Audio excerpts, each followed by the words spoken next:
కూటమి ప్రభుత్వ అరాచక పాలనపై మాజీ మంత్రి వైసీపీ నేత పేర్ని నాని మండిపడ్డారు. సత్తెనపల్లి పోలీసులు అమాయకులని అధికార పార్టీ నాయకులు తప్పుడు కేసులు పెట్టమంటే పోలీసులు భయపడి పెడుతున్నారని ఆరోపించారు.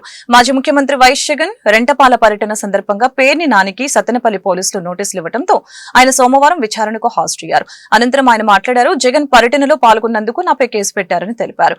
పోలీసులు ఆదివారం మా ఇంటికి నోటీస్ అంటించి వెళ్లిపోయారు. 11 సెక్షన్లతో నా మీద నేరం నమోదు చేశారు. రాష్ట్రంలో సైకో పరిపాలన, నరకాసురుని పరిపాలన జరుగుతోంది. మహా అయితే బందరు నుంచి సత్తెనపల్లికి కేసులు పెట్టి తిప్పుతారు.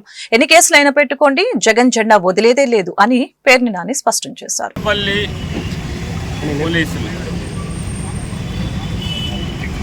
వాస్తవానికి మాట్లాడుకుంటే సత్తెనపల్లి పోలీసులు అమాయకులు. ఏం చేస్తారు?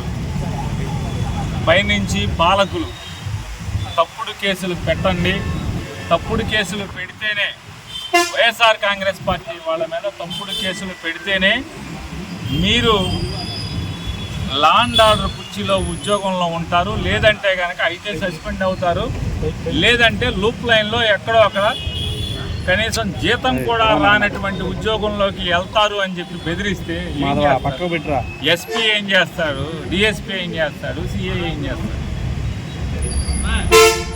ఇవాళ మా ఇంటికి వచ్చి మా ఆఫీస్కి ఒక కాగితం అంటించారు. ఏమని కాగితం అంటించారు?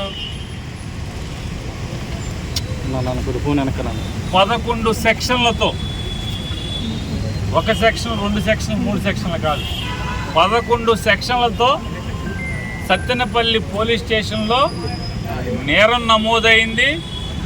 ఆ నేరం విచారణలో నీ పాత్ర అంటే పేర్ని నాని పాత్ర బాగా ఉన్నట్టుగా రూఢి అయింది. బాగా లోతైన విచారణ చేస్తే విచారణలో నా పాత్ర ఉన్నట్టుగా రూఢి అయిందంట. అందుకు నన్ను ముద్దాయిగా చేర్చారంట. ఏంటయ్యా నేరం? పోలీసు ఆంక్షల్ని అతిక్రమించి జనాల్ని పోగేశావు. నువ్వు పోగేసిన జనం విచ్చలవిడిగా స్టంటులు చేశారు. ఇక్కడ ప్రాణాలకి ప్రమాదం వచ్చేట్టుగా ప్రవర్తించారు, ప్రజలకి ట్రాఫిక్ అంతరాయం కలిగించారు. ఇట్లాంటి అనేక రకాల. నేను వచ్చిందేమో జగన్మోహన్ రెడ్డి గారికి 3 కార్లు 100 మందికి పర్మిషన్ ఇచ్చారు. తాడేపల్లి జగన్ గారి ఇంటి దగ్గర నుంచి నేను జగన్ గారి కారులో వచ్చాను. అంటే ఆ 3 కార్లలో నేను ఉన్నాను కదా. ఆయన కారులో వెనక సీట్లో నేను ఎక్కువ వచ్చానంటే ఆయనకి ఇచ్చిన 100 మందిలో నేను ఉన్నా కదా. నాకు ఇక్కడికి వచ్చే వరకు, సత్తెనపల్లి వచ్చే వరకు కూడా మీరెవరో నాకు తెలియదు.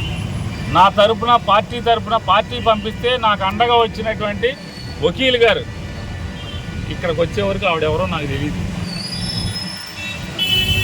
ఆవిడ పల్నాడు జిల్లా లీగల్ సెల్ అధ్యక్షురాలు. ఆవిడ నాకు తెలియదు.